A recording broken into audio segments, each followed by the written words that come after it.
hoy ny fianan-kevitry ny fampihavanana malagasy na ny CFM loza foana ary fahantrana lalina no nateraka ny fisaraham-bazana teto amin'ny firenena hatramin'izay.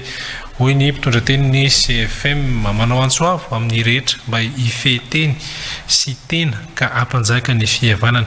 Ny CFM potika ny sotoavina satria teny mandratra tsy tokony horenesin'ny sofin'akory, feo sy endrika feno fahavinirana, izany no iainana ankehitriny.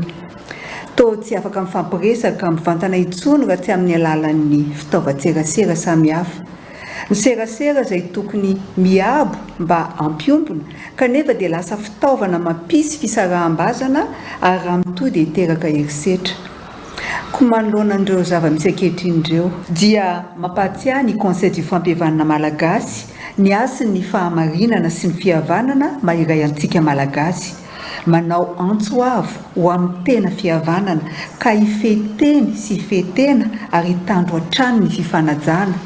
Noho izany mandray ny andraikitra manandrify azy ho toy n'izao antso izao ny CFM.